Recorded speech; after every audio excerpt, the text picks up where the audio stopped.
Listen, I've been up all night and I'm a little bit irritable right now. Hey guys, it's Ash here with WatchMojo, and these are the top 10 most censored Dragon Ball moments. What am I gonna do? I can't beat her. I'm doomed. For this list, we're going to be going over all the times that the Dragon Ball franchise was edited in some form or another to ensure that younger audiences couldn't be corrupted by the evil that is typical anime tropes. Think we glossed over a Super Saiyan-sized piece of censorship? Let us know in the comments. And as always, if there's a Dragon Ball list you want to see, go to my Twitter at AshJBo and let me know.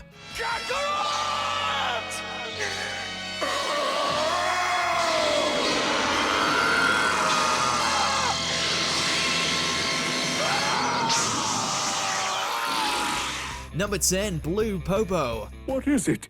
Is something troubling you?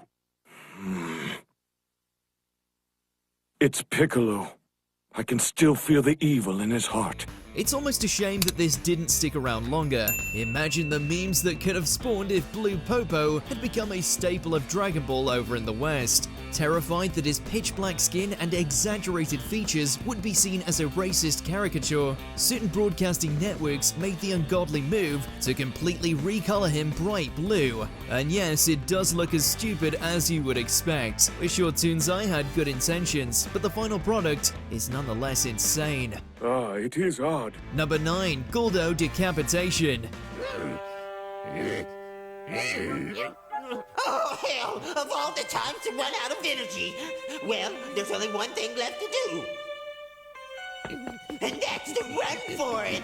Vegeta had a lot of fun when it came to undoing many of the members of the Ginyu Force. Guldo, by far the weakest member, probably had it the worst when he got torn in half. Apparently, being able to stop time does very little when you aren't able to keep it up for very long. Krillin! Gohan! Not that you could tell if you saw the censored version, which displays Guldo still in one piece, like he had just got knocked out as opposed to eviscerated. Never knew Vegeta was so merciful. This fight was supposed to be just me against those two alone, Vegeta! There's no such thing as fair or unfair in battle. Number 8, All Things Bulma. What do I care about seeing your dirty old fanny? It is not dirty, you rude little boy! The folks responsible for editing the original Dragon Ball back in the day must have been working overtime, because it's fair to say there's a lot of risque scenes here and there, most of which include Vegeta's future bride. Whether it comes to her top being taken down, dressing in a bunny suit, or accidentally exposing her entire downstairs region, there was no shortage of content that licensors had to do away with. Strange. It feels like there's nothing there. To think a whole generation grew up without knowing about Bulma's pantyless antics.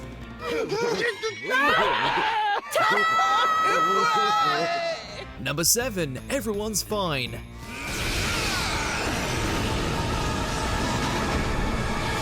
Hope you Navy boys like to swim. Sometimes just editing out a scene or cropping out a character isn't enough. Sometimes the dub has to lean on voice actors to cover up any semblance of adult content.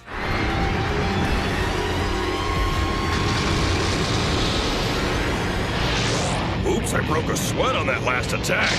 This is especially prevalent during Nappa's rampage. Even though he's going around destroying whole cities and ripping apart vehicles like it's going out of fashion, there are constant reminders blurted out that what would normally be populated areas have been evacuated, bringing the casualty count to a whopping 0. Nappa, you're a failure of a Saiyan. I didn't like the feel of that. Whatever it was, I'm sure it can't be good. Number 6, Rickum's middle finger.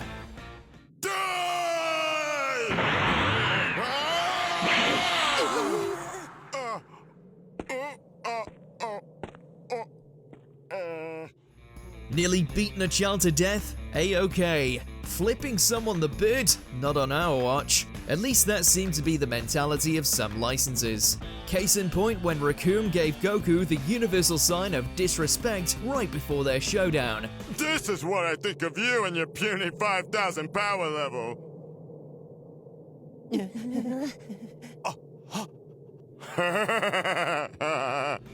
Probably not the best move, since he would end up getting his spine shattered moments later.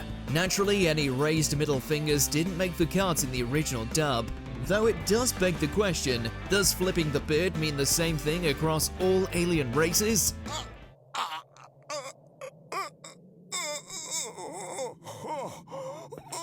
Sorry. I saw an opening that seemed to scream out attacks, so I did. Number 5. Goku's first death.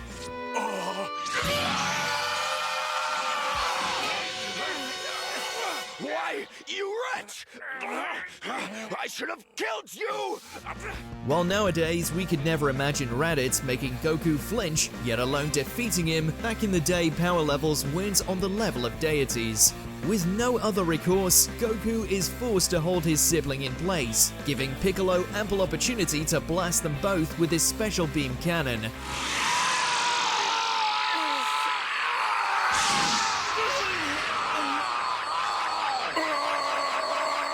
Given how it tears through both their chests, you'd think the aftermath would be a bloody and brutal one.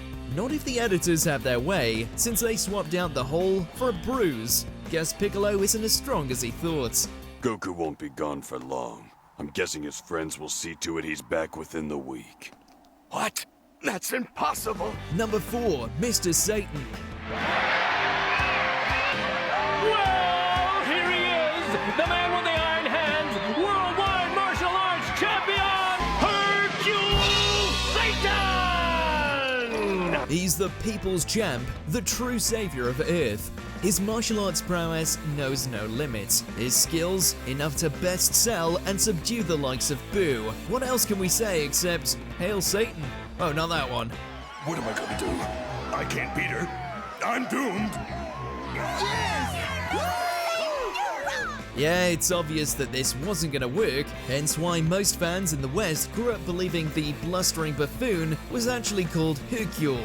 It sort of fits, given his whole macho persona, though it would have been hilarious to see kids back in the day cheering for Satan. Are you telling me that that's the best you could come up with? Well, yes, I'm afraid so. Why me? Number 3. Tien's bloodless arm.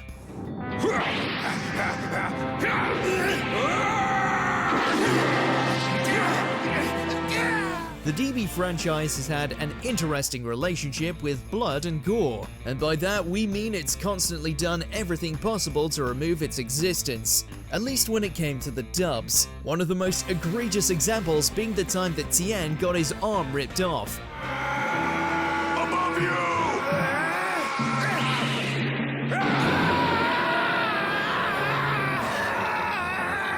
While we don't expect them to animate rivers of blood gushing out, we would have liked at least a moderate amount of splashback. Instead, Tien's horrifying wound is censored to such an extent that nothing spurts out after he loses a limb. What is he, a Ken doll?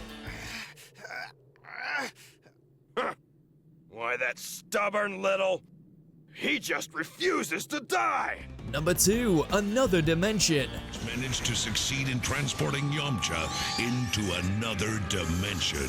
I'm gonna take this big bully into another dimension. The afterlife is a paramount location in the Dragon Ball universe. Just as much as other planets, basically life after death exists, and whether you're human, Saiyan, or whatever the hell Frieza is, you're gonna end up there sooner or later, except in the Ocean dub. It seems that Piccolo will be leaving this dimension soon, Popo. Doing everything possible to avoid discussing any possibility of there kind of maybe being a heaven, we're instead bombarded with talks of another dimension. It gets brought up so many times that it's borderline hilarious. The noble act caused Piccolo to phase into another dimension. Maybe you won't be such a disappointment in the next dimension. Before we continue, be sure to subscribe to our channel and ring the bell to get notified about our latest videos. You have the option to be notified for occasional videos or all of them. If you're on your phone, make sure to go into your settings and switch on notifications. Number 1, HFIL.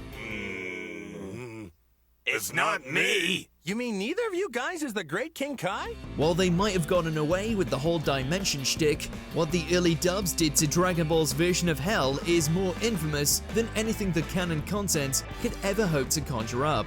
What? You're kidding!